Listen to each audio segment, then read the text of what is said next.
When the law was changed so that someone would not go to prison for stealing less than $950, it was predicted that shoplifting would increase.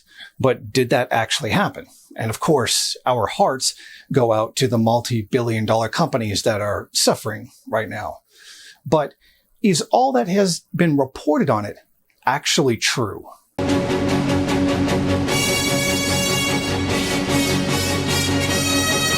Hello, I'm Jason Unruhe. If you're interested in a Marxist perspective news and commentary, then go ahead and hit the subscribe button. And while you're at it, click the bell to receive notifications for every video that is uploaded. Has there been an increase in shoplifting since the law was changed? The evening news and websites have new videos captured by cell phones every day of people grabbing commodities off of shelves and quickly hurried away, probably to be sold on the black market later. Not just was the public expressing some degree of anger, because some incidents of stealing were involving violence, but retailers were crying foul as well. Now, the National Retail Federation has claimed that there has been an explosion in retail theft, and particularly organized retail theft to the tune of $94 billion. Now, they claim that that amount stolen, half of all of that, is organized retail theft.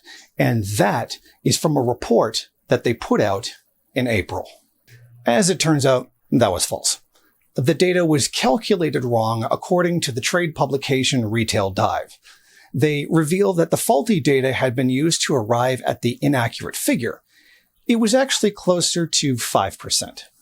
In reality, using the NRF's own numbers and methodology in its earlier report on shrink, the inventory loss attributable to organized retail crime was not nearly 50%, as the NRF K2 report indicates, but closer to 5%, Wagner found. All this means is that the group lobbying Congress on this issue without standardized terminology or reliable numbers in hand, he warned. Now, since this report, the numbers on the National Retail Federation's website have been changed, but not everyone is convinced that this was just some accidental methodology ending in incorrect numbers. There are varying narratives on how bad these crimes are and aren't, with statistics being manipulated for political and budgetary reasons. We want the actual irrefutable data to tell us where we are really at. This helps the legislature develop better policy to deal with specific crimes. This news comes after major retailers like Target have claimed to be victims of major organized theft rings. These thefts, they say, have caused them to close doors and lay off numerous retail workers and place these common low-cost merchandise behind lock and key. The videos of thefts that we see nearly on a daily basis have not helped this perception at all. There has been a generated fear of an impending retail disaster that has been largely promoted by retailers and the mainstream media. The threat of impending mass layoffs and store closures leading to possibly the destruction of the major retailers in the country have been thrown at us. But the data regarding crime statistics don't seem to necessarily correlate to this image that we are being given. According to police data, retail theft has been lower this year in most of the country than it has been in the past few years. It does note some exceptions, such as New York City. Despite the efforts of the Big Apple, shoplifting has declined about 7% since 2019. This information has not stopped some retailers from claiming the opposite. In October 2021, Walgreens said it would close 5 stores in San Francisco due to organized shoplifting. It was announced after video of a man stealing large amounts of merchandise from one of their locations had circulated around social media. Unfortunately for them, an investigation by the San Francisco Chronicle using police data showed that Walgreens' explanation for the possible store closures didn't make much sense. Now, most obviously, this is being done in order to put public pressure, to twist public image in order to get the public to put pressure on politicians to change the laws back to the way they were so that you could have a full criminal prosecution of anyone who commits any kind of theft, because that's what they would like to see the capitalist class, those who do own these stores, have a very clear interest in maintaining the criminalization of anyone who steals from their stores, and for reasons that should be obvious.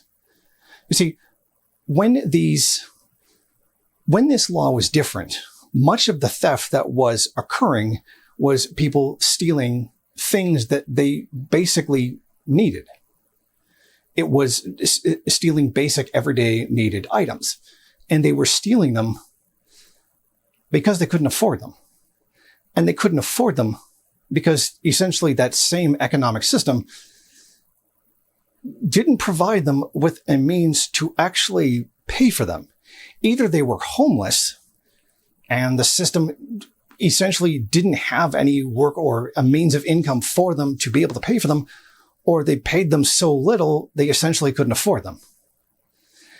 People don't steal their daily needs for no reason. They steal them because they need them. That's not the kind of thing you steal for fun or for luxury, because they're not a luxury. They're a daily necessity. That's kind of the point. There is a very big difference between stealing a laptop or like stealing some kind of luxury good and toothpaste and food. These are two clearly very different things. But the basic problem is that the basic needs of people aren't being met, because that is not what this system is designed to do. It is designed to generate profit, not serve human need. And that very much is blatantly obvious, as capitalism makes no claim to want to satisfy human need. It's only there to make money. The satisfying of any need or want is really incidental to its main goal. It's a part of it, but it's not actually the goal itself. By contrast, when you do look at socialist societies, the ones that really did exist, they did have incredibly low crime rates. And particularly the Soviet Union had very, very low crime rates, and even very, very low violent crime rates. Because people didn't want to commit crimes. They didn't want to commit violent crimes. Because nobody really felt like they needed to, or even wanted to. There's a reason why Soviet police didn't carry guns. Because they didn't need to. That kind of level of violence was not necessary. It was not something they encountered. And there's a reason why not only do U.S. police, or part of the capitalist police, carry firearms, but American police have armored vehicles and literal weapons of war, because they are dealing with failings of the system that the system cannot handle, because it is not designed to handle them. And there's always this attempt by those who defend the system to simply brush off those who are experiencing these problems as to be just troublemakers. Who cares? They just don't want to work. They just don't want to integrate. They don't want to be a part of the system. They just don't want to work and have to pay for the things they need, or they're just professional troublemakers, or, whatever foundation paid for by George Soros is paying them to be troublemakers, or some kind of conspiratorial nonsense like that. But in the end, it comes down to the same thing. The system is not based on human need. And when people's needs are not being met, like basic human needs, there is going to be trouble. There is going to be outrage. And until human labor is placed back into fulfilling people's needs, this is going to continue to be a problem. And if the best the system can do is to simply cry about the losses of billionaires, well, those tears are going to be falling on deaf ears. Thank you for watching. If you like this program, then please head over to my Patreon page and set up a monthly donation. It's your donations that keep this program running. Also, if you would like, please rate, comment, subscribe, and share in various social media.